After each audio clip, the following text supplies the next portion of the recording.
Oh, what's up, guys? I really need to get a larger iPhone next time. I'm really sick of having to redo these videos multiple times because they're running out of memory. Anyway, going a little light on the Statisfaction report this week. I've been absolutely swamped at school, and between both jobs and 3 kids and baptism and other stuff. Yeah, just been quite busy lately. So, abbreviated version of the Statisfaction report. I felt like I needed to do this for Brian's sake. I think he would have missed it if I didn't do it this week. So, quickly go through the matchups. Kia Sorrento matchup of the week. The matchup that I think will score the fewest combined points. I've got the Fear Boners over Borkum's Ballbusters, even without Kelvin Johnson. I see the Fear Boners getting it done this week. And this is a pretty big week for the Dynasty. 6 of the 7 teams that we consider contenders, 6 of the top 7 teams are playing against each other. 4 of the bottom 5 teams are playing against each other. And there's only one game that pits a contender versus a bottom feeder. So these are 2 bottom feeders. If either one of them plans on making a run, it has to happen this week. It has to start this week. Maybe this is a loser leaves town matchup. I don't know. But I do have the Fear Boners over Borkum's Ballbusters. Still waiting on a trade from you, Bork. I don't know. Next up, my Stone Cold Lead Pipe Lock of the week. This is the one matchup that does feature a contender versus a bottom dweller. And I have the Dash huge over Jibo. Jibo, you're in this matchup a lot. Either this or the Kia Sorrento. Maybe even every week. I don't know. And you did beat it one time when I locked against you. So maybe you can do it again. I don't think so, though. I called Mike's team desperate. If he does lose this matchup, he really has to start getting desperate if he doesn't want to make the playoffs yet this year. The next matchup, this is the only one that I'm not assigning anything, so this is my nondescript matchup of the week. I've got Cecil Seashorts over the Masonites. Again, 2 bottom dwellers. No real huge playoff implications here, unless, one of them does want to make a run. Chris, I do have you, I think, 4th or 5th in the power rankings, even though you only have 1 win. But it was last week, you put up a ton of points. And after I started making this video, I don't remember if you have Victor Cruz or not. If you do have Cruz, that does hurt. If you don't, things are looking up for you. You get a pretty easy matchup this week. Maybe you can make it 2 in a row. With all those points that you have, maybe you still have a run in you. Doug, I mentioned earlier in the week how dinged up he was. I don't see him throwing out a great roster this week. And I have Cecil Seashorts pretty big over the Masonites. In our first rivalry match of the week, we'll make this one sponsored by Vagisil. We've got Organized Chaos and the Nuts, and the reason why I'm making this the rivalry matchup is Brian is the one guy that Justin has shown any sort of displeasure with in the league. I think Justin even called him an ass this offseason. I don't know. I think so. So if Justin has beef with anyone, maybe it's me because I keep calling this team lucky. But the only other guy I think potentially could be Brian. Brian calling Justin out on a couple things, and yeah. So anyway, Justin, I've called your team lucky before, and I'm going to continue to do so. I don't think that you continue. You are in a 1-game losing streak, but I don't think you keep it up. I think you're starting to hit the tough part of your schedule. Brian does have a good team, even though he's depleted without all the guys that I've mentioned before. But I do have Nuts pretty big over Chaos. In our Summer's Eve rivalry matchup of the week, rivalry matchup number 2, I wasn't going to give this the rivalry matchup until they started their Facebook war today, and I think Wrightsman called Durs a fire crotch or something to that effect. Anyway, this is a rematch of last year's championship game, which Durs won. Us Helmholtz were pretty good at winning the championship if we get there. We got 3 championships between the 2 of us. That's more than the rest of the league combined. So, boom. So, Durs did beat Wrightsman in the important game last year, but I don't see that carrying over to this week. I got Rampage. Actually pretty big. Fist pumpers are hurting a little bit between bye weeks and injuries. as of right now, you have Jake Locker in, which I don't think he's scheduled to play. But you did pick up Derek Carr.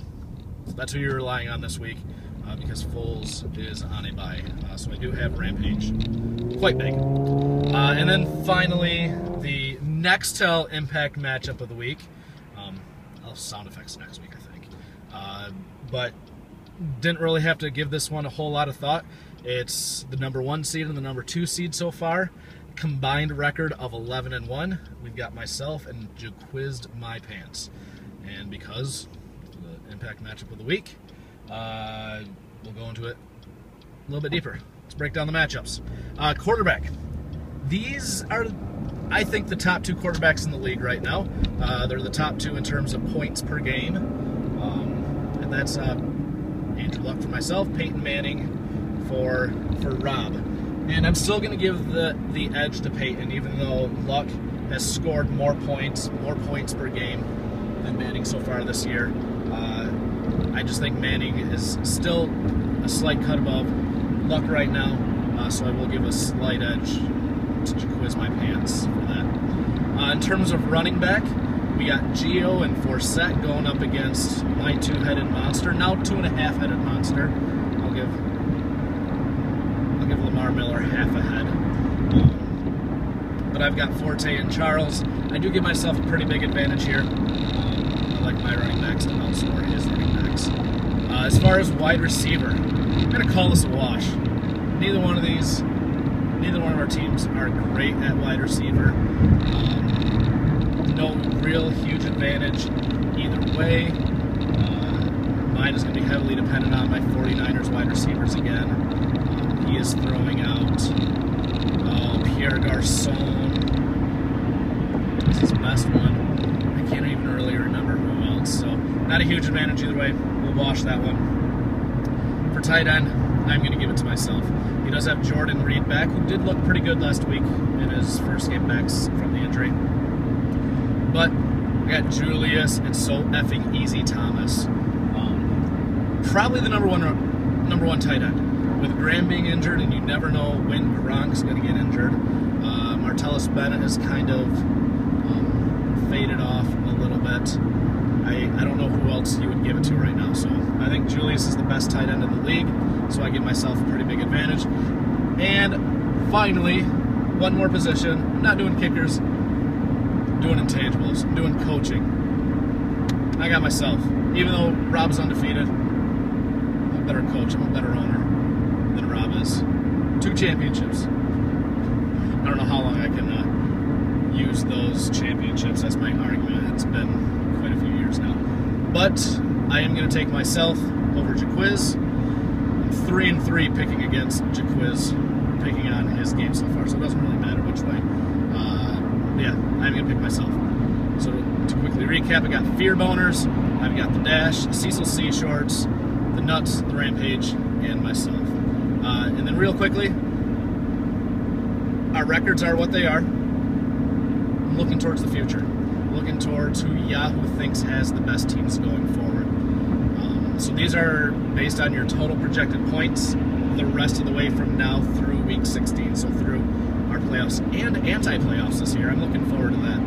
I just quickly wanted to go through these. A lot of these match up with where we're at in our records right now, but there's a couple discrepancies. 12, I got Ivan. 11, Matt, so those match up.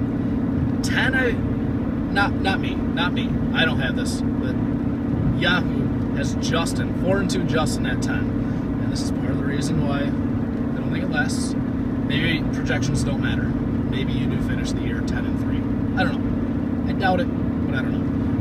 So 10 Justin, 9 Doug, 8 Ferguson, 7 Chris. So 6 of the bottom, or sorry, 7 of the bottom.